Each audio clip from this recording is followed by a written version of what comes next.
Salutations everyone, and welcome to Brainy Previews, Legends of Callasia, a turn-based strategy game by Boomzap Entertainment, who are primarily noted for making point-and-click adventure games with a similar art style.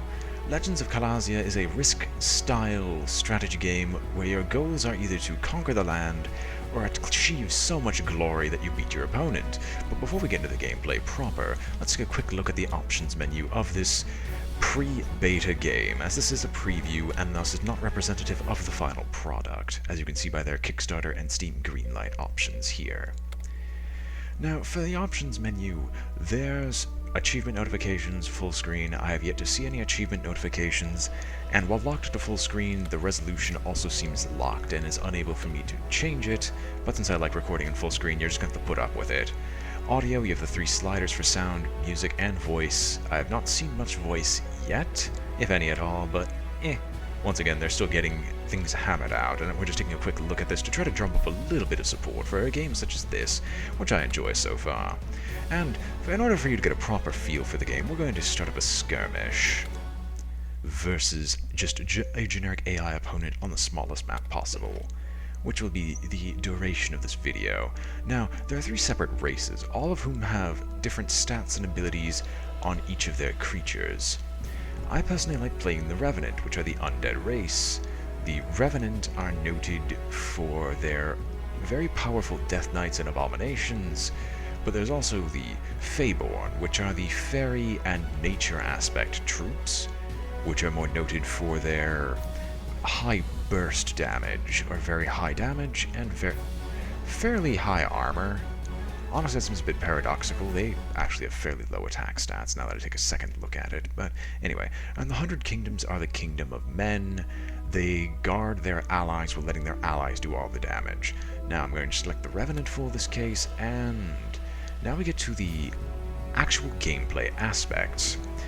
The gameplay is thus: you have your 4 champions that you select at the start of the game, with the one common champion that all races have, and then the 5 champions that are unique to each of them. I'm not going to be selecting you, I'm going to be selecting Annette, Dalgar, Deirdre, and Hel. Oh, never mind, there's a 6th one that I missed completely in the previous attempts to record this. Ulmar, the first true Revenant. If you'll excuse me, I am going to change out... What did you get? An attack bonus of this? I'm going to change you out for Ulmar, as I very much like the idea of this fine gentleman here, considering what he gives you to start with. Anyway, I'm going to select us to fight the Treant opponent, and the game duration will be 30 turns, which is a good turn limit for at least this map. You might want to change it for others, with the not many options available, but at least for this one, 30 gold. Let's go.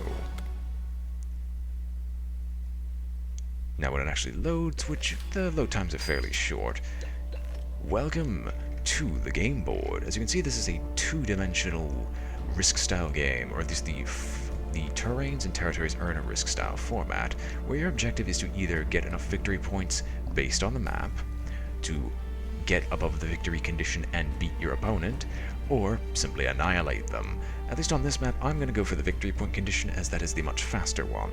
And as you're wondering why I don't have any units now, you have to recruit a champion to lead them, which is where this is very much like the Heroes of Might and Magic.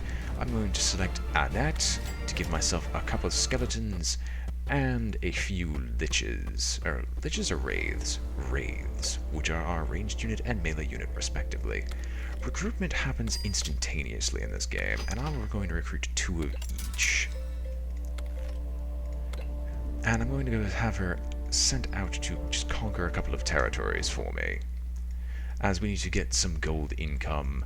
And we actually have a fairly unfavorable start considering the sheer amount of neutrals, which the neutral spawns seem to be somewhat random, with a few exceptions, such as this fine gentlemanly group here and here, who seem consistent, at least on this specific map.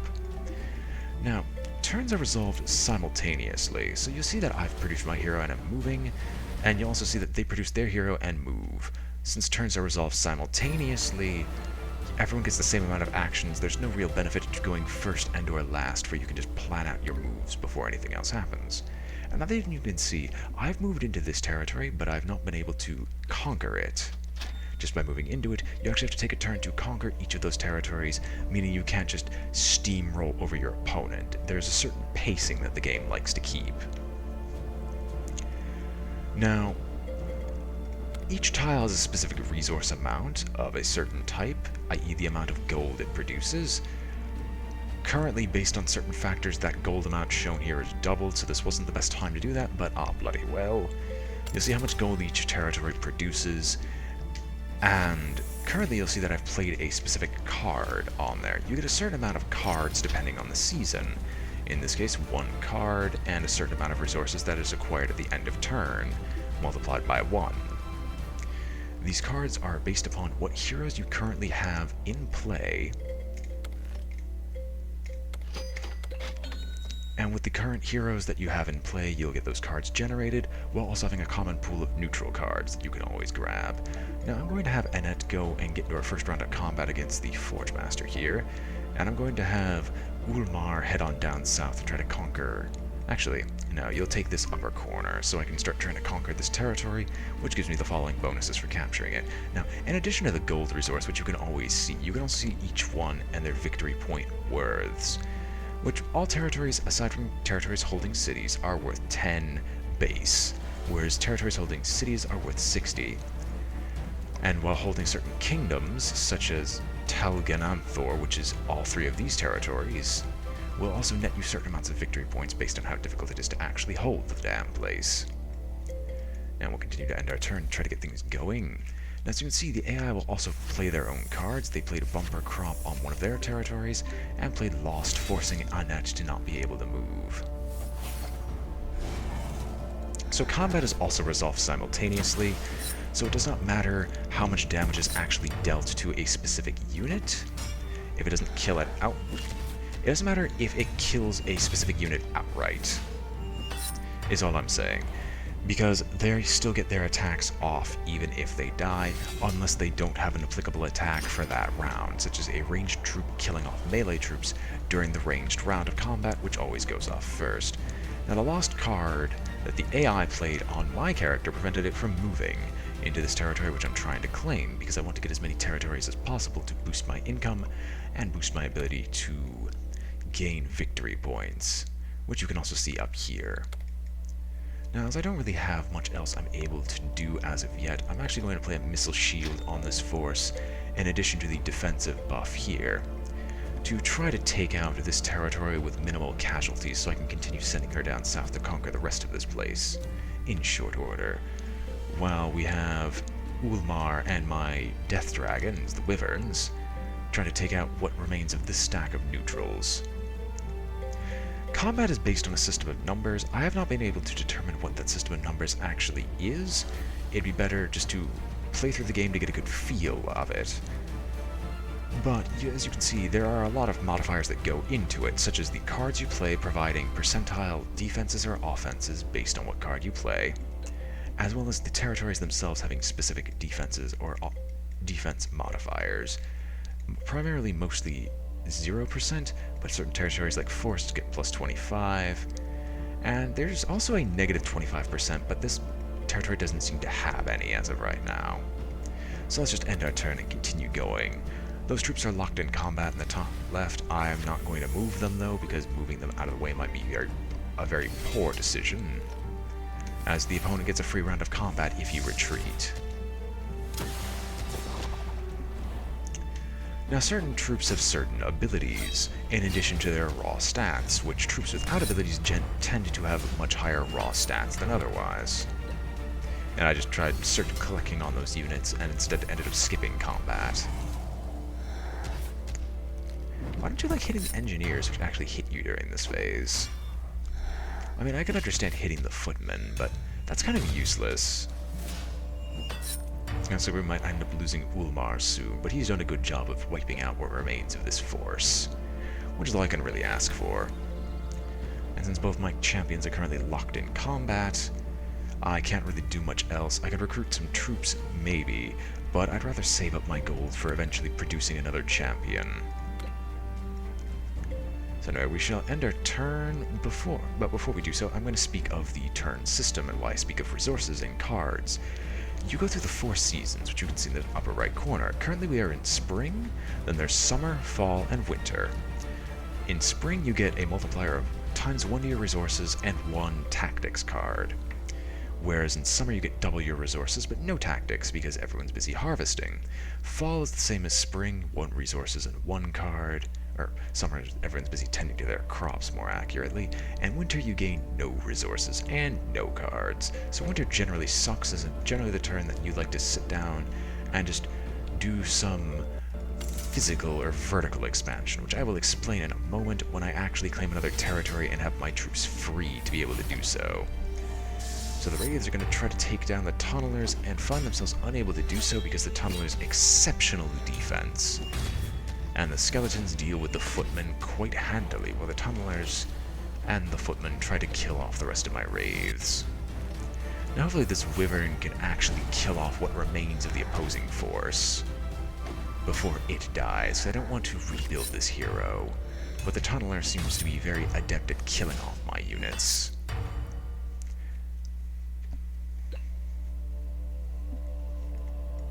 And the AI is actually doing fairly well in conquering these territories, and without me being able to acquire more territories much faster because of all these neutral spawns, which is quite odd, they've been able to hold me back, which is unfortunate. Now, as I was speaking of abilities, troops can have abilities like Armor, which gives them additional defensive bonuses against certain types of attacks. Tunnelers, in this case, have Armor against melee, and their melee characters. Makes bloody sense. You want to stack these modifiers in addition to having a good troop composition in order to fight off your opposition. Now, of course, since I can't really do much of anything, and I want to wait to hire another hero so I can have him going around doing the conquering of my territories for me, I might as well sit back and end my turn to continue waiting. So Annette should wipe out what remains unless I'm exceptionally unlucky. Which seems to be the case, because she'll be stuck for one more turn trying to fight off what remains of the Tunnelers. Now the Wyvern should wipe out what's remaining of the Footmen, one could hope, but looks like he'll be wiped out in turn.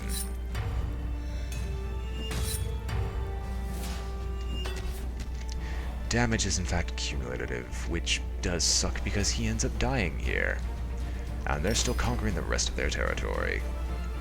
But because our captain died, and it's going to take a bit of time to recover, 5 turns to be precise, we have to hire another gentleman. Dalgar, come to the field. Now Dalgar is a completely melee commander, so I'm going to avoid trying to send him up north, but this at least frees up Annette, because next turn you're guaranteed to kill off this Tunneler. At least I sincerely hope you do, and Dalgar can take time to conquer the rest of these territories, and then do that vertical expansion that I was speaking of. Now some of the cards that have been given to us because we specifically have a wizard still alive is the Summon Liches card, giving us a bunch of free units for about 100 gold. Units being free meaning over the population limit. And then there's still Missile Shield, which provides an even greater defense. I sincerely hope I don't lose to the AI. I'm normally very good about beating them senseless, but that doesn't seem to be the case this time around. Skeleton, please kill that Tunneler. Oh my gosh. This is absurd. I don't remember Tunnelers having that much armor against ranged attacks. Anyway, I guess I'm just gonna have to keep passing by on turns, because I really have no bloody choice. I don't know why these AI are faffing about over here and being unable to generally do anything reasonable. Not that I'm really complaining. And thankfully victories provide a small amount of gold as a benefit. I don't feel as if attempting to conquer that land will do me any good, so I'm going to have Dalgar do this turn, is do the vertical expansion I was speaking of, by building one of these structures. Structures that are able to be built right now are hamlets for a boost to terrain's gold production and supply limit, towers to hire troops at those target territories, dolmen to add victory points in case you're going for a victory point victory, and portals to teleport between cities and other portals if the portal's of a high enough level, which I think level 1 is actually good enough. It's just I haven't been able to get the portal system to work. I'm going to have him build a hamlet so we can hopefully get enough gold to supply my troops while having Annette conquer the rest of this land, hopefully before summer so I can get the massive gold buff. And I will end the turn here. Now the AI has a very annoying habit of always holding on to the sabotage card, so I am fully expecting them to sabotage my hamlet immediately and make me go want to strangle someone, because sabotage is a really annoying card that has no right to exist. You're not trying to conquer that city, you're going to try to conquer what remains of the northern Bronze Hills. Anyway, I can't really cast anything else, but I might as well show you the recruitment. At the beginning of the game, your city is limited to what it can recruit to skeletons and wraiths, which are the level 1 units for the undead faction. I'm going to recruit a little batch of them here so that one of the two can pick them up later when they're going to head down south, inevitably, to go take over Blue Talon Hills. And also, the Summon Death Knights card can only be used by the warrior. In this case, Dalgar, as he's my only warrior that's currently available. Now we're in a good position to hire another champion. Deirdre will join the fray. Deirdre will also take command of the troops that are currently stationed here, and will go join Annette in trying to conquer this land, which they will hopefully form up, and we will try and conquer the entirety of this territory. Emphasis on try. I don't have my hopes up for being able to do so, but we're definitely catching up with the bot in terms of territory held. There is an alliance system in the game. Because it's a 1v1, there's literally no point to showing you because the alliance system does not make any sense. And it seems like they decided to play Smite on Dalgar, which is lucky for me. Oh, never mind, they played Smite on that huge stack of troops, which deals a percentile damage of the maximum HP, which killed off a fair amount of them. Thankfully, with everyone remaining, we were able to easily wipe them out. And we'll have the two of these people conquer this land while we wait for Dalgar to finish his conquest as well. Then afterwards, we'll do a joint assault on Taganthor. Or Taganthor. In our attempts to conquer the rest of this land, or do we want to head down south and attempt to hold them back from being able to conquer this place, as he's currently got his tier 3 unit, which is Rana, who is able to get phoenixes right out the gate, and he might threaten my own lands here and prevent me from conquering the rest of this place. Which would be unfortunate, but not entirely unexpected, as the AI is actually fairly decent at fighting these battles. I say as he has to retreat from this place, and then waste his time building a portal right next to a city. Scratch that on the enemy being intelligent in any way, shape, or form. Now I'm going to have both these forces meet up here, as I'd like to take some time to gather an army by dropping some Liches and Death Knights? No, because those troops go away. No, I know what I'm going to do. I'm going to do a combination of card uses to try to take over Taganthor, because I've never been able to do that previously. That's really all that much the game has to offer. You can upgrade your structures, which will do various effects. Upgrading the city has multiple effects, like improving the health of the city, which is where it also plays like Might and Magic, because in order to try to claim a city with an army inside of it, you probably still have to siege down its walls. And we might actually be able to do everything I want, so we're going to cast Zombie Plague here to deal 25% damage to all the troops here. Bloodbath, which will boost all the troops in this entire stack's attack by 50%, and then a Missile Shield to give all friendly troops a 50% defensive buff. And we're also going to move around all these troops because they clearly do not need them. Taganthor has his Death Knights, which are another tier 3 unit that are they emphasize defense, And while I would like to summon some troops on these lands, or this land, I won't be able to force them into either army because of the way the card system works, as cards always take place after movement. No, but they take place before movement, but the turn has to be ending for us to be able to utilize them properly. Anyway, I shall end my current turn. Thankfully, they've used no cards on me. And we should hopefully be able to take out everything inside of Taganthor soon.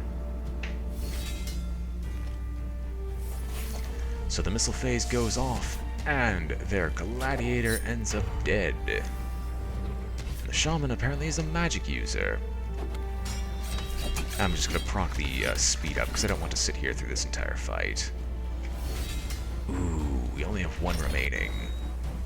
I really want to claim this city, because I actually have to explain a few more mechanics, and claiming that city would make a lot more sense than explaining them. But what I will do... no, because if I do that, it will summon the Death Knights as neutral troops.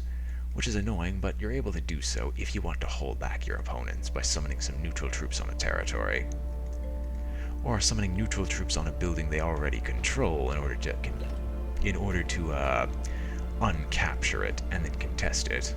So if I wanted to take out East Lead Hill, I could simply summon some troops right there. They'll decap it as if they were a neutral force. However, Ulmar, it's time for you to come back to the fray. And I'll have you actually head down south so I can do some upgrades to the Snowfern Hamlet. Yes, that's precisely what I'll do. And we'll end the turn and continue moving onward. Now, Alman is definitely going to be trying to take over the rest of his territory, which will give him the full bonus, including all the gold within it. But there's not really much I can do about that at this point, as we're a bit busy trying to get our own victory point conditions. And with that capture, he now has access to the 36 gold per turn. So we're going to attempt to capture this. Now, to capture a territory with an improvement built upon it, it will take 2 turns, or 2 heroes simultaneously attempting to conquer that land, which is how they balance this. Now, what I will do with this is, because we have access to some lovely wyverns, actually, no summon liches, we're going to summon a couple of Death Knights to this location for Ulmar's use, instead of upgrading the hamlet like I previously expected, just because they've given us access to the cards, we might as well use them.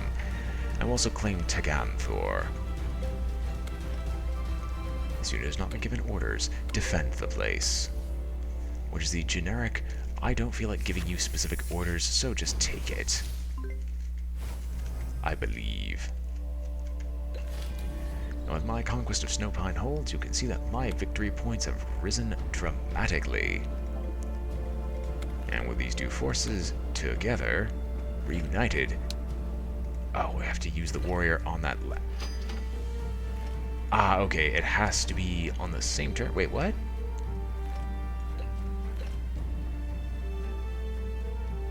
That's weird. Alright, there's a slight inconsistency here and there, but then again, the game is still being worked upon, so that only makes sense. And I'm hoping that the Death Knights can hold off any assaults on the wyverns, or the wyverns, or wyverns, however you pronounce it, take out the rest of these neutrals, which will give me access to the total control over this territory here. Then hopefully they'll be stupid, try to take on this neutral force, and thus encounter Deidre and company. Now you can build specific upgrades onto castles, such as the moat for multiplying the defense of the city, walls adding hit points to the city, battlements doubling the offensive power, a portal, a market, which will permit the construction of a barracks and bazaar, both of which provide gold, or a troop limit, new troops, and gold respectively, but we can't afford any of that right now, so I'm going to have all these people sit around and to defend the place. And the AI is also not that intelligent. I accidentally left it on normal. I meant to put it on hard, where the AI is substantially more intelligent than it currently is. Or at least it currently is acting. Oh, you thought that hurt? That's a hilarious concept. Unfortunately, the Death Knights did take a lot of pain from this.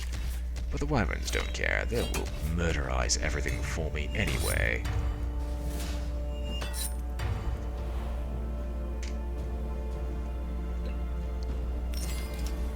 Anyway, we transfer over to summer, where we're going to have doubled production of units. It's doubled production of actual troops. And in the meantime, I am going to transfer out Deidre. No. Who has a good mix of troops? Actually, Dalgar, can you head down south with your Death Knights to meet up with Ulmar, so he can hold off the assault that's headed our way of multiple Phoenixes, Satyrs, and Treants. Because, while I would drop Liches on this territory, I'm afraid they might grow rebellious. But I will summon Liches on this friendly territory here for Dalgar to pick up, to eventually drop off in this land. And fortunately, no one else can actually join that specific combat once it's already started. Wait, what? Did it create a neutral force? It shouldn't have. It was on my land. Unless I, messed that one up as well, which would be very disappointing if that was the case.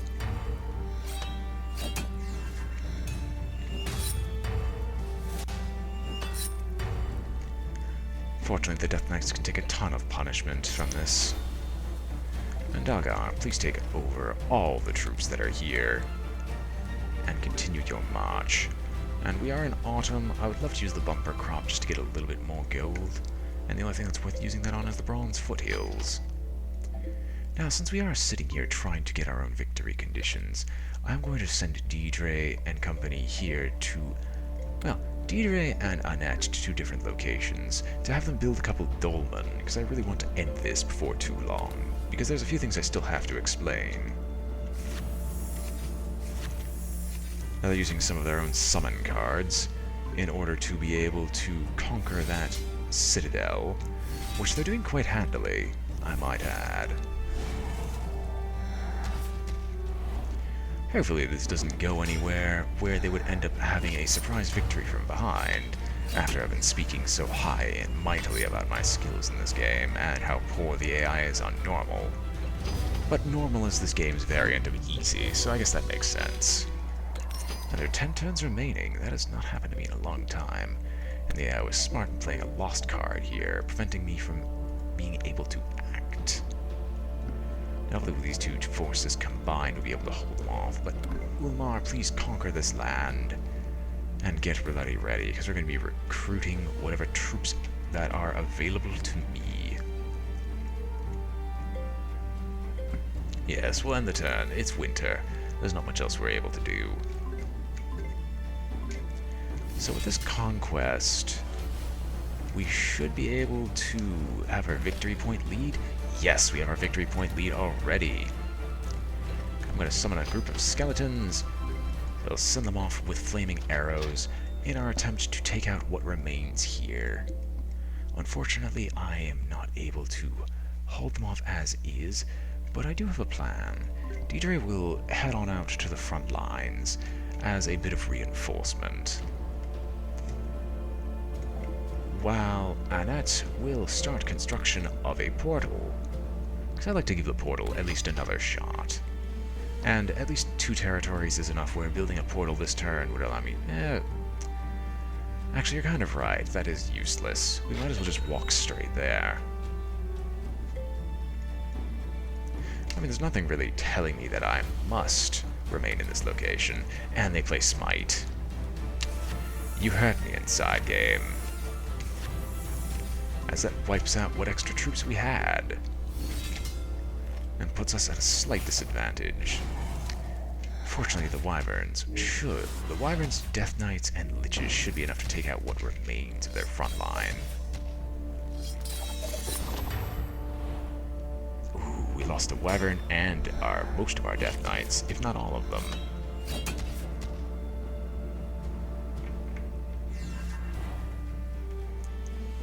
Ouch. It seems like it'd be a near double suicide. But thankfully we only have 2 turns remaining before we end up winning. I just want to ensure that, we win. Do we have both commanders here? Yes, because he happens to have 1 troop still left alive.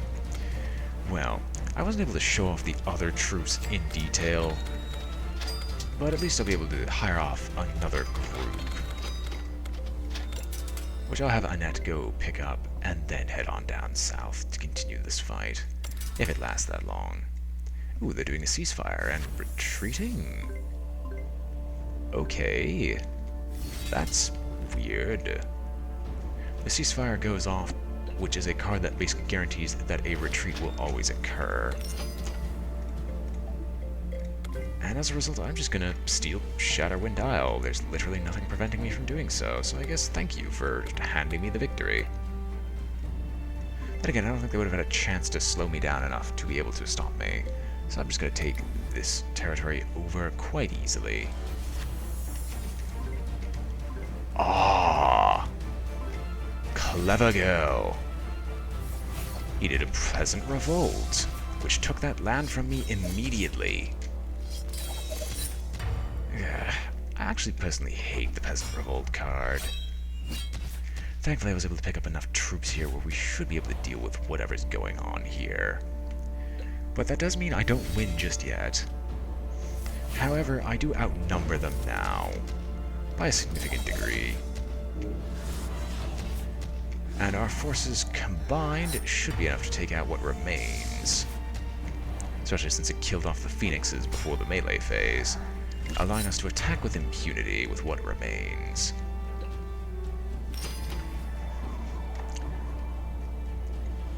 Now, I'm going to proc to the death, preventing them from being able to retreat. As they no longer can move for the duration of the battle, and there's not much else to do, so just end turn. You're not escaping this time.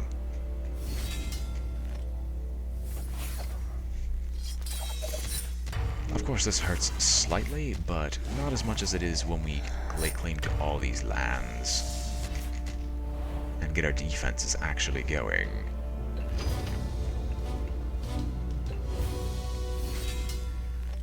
I'm going to just speed through this because I don't think anyone wants to see me finish off the rest of this.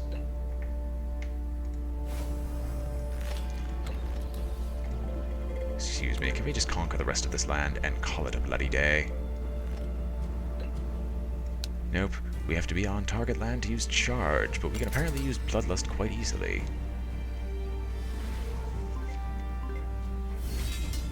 Really? Really? With the stack of 676? Bloody really? We can't even finish this off because these people are apparently just immortal to damage.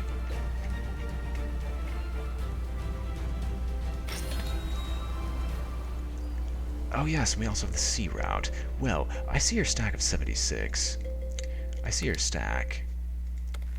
And I raise you. Being able to bloody drop in an entire army of troops right now.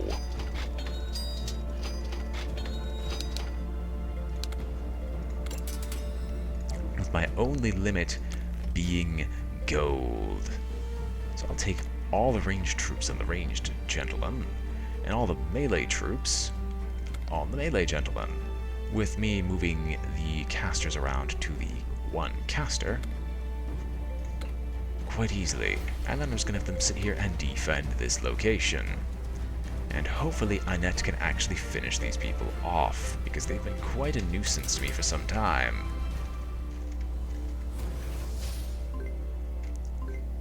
Yeah, thought so. Oh, thank goodness the Sprig is finally dead. Hit the Sprig, kill him, please. Oh my gosh. Really, battles with lesser amounts of troops take bloody ages.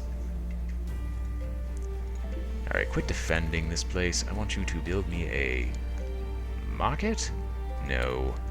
I can't really force any real engagements here. But I can definitely send some a troop away to try to support this force.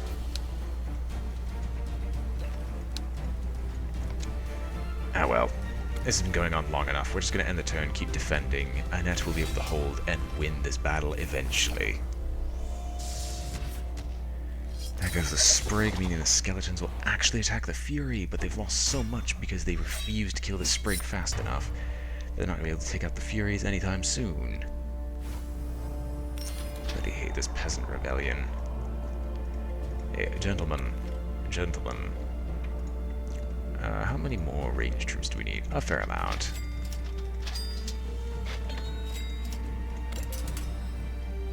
End turn. You aren't taking this land, and I prevent you from doing so.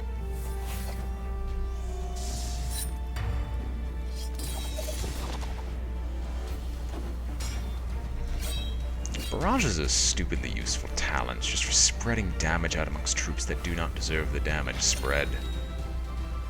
Anyway, we are still in first place. I'm going to keep moving this death stack back and forth, though, to hopefully prevent them from being able to just easily assault this location.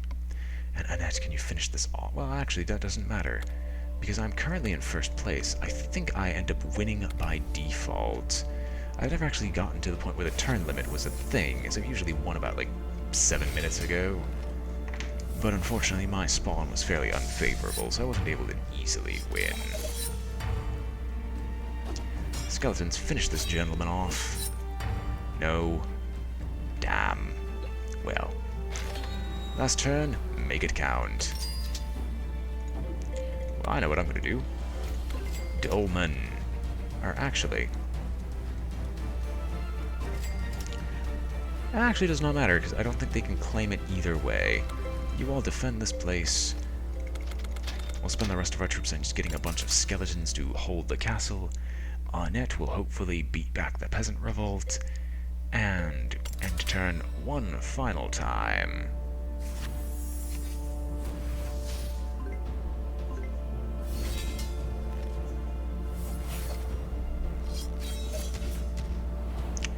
While they wiped them out in one hit. I mean, yes, fair is fair, but still.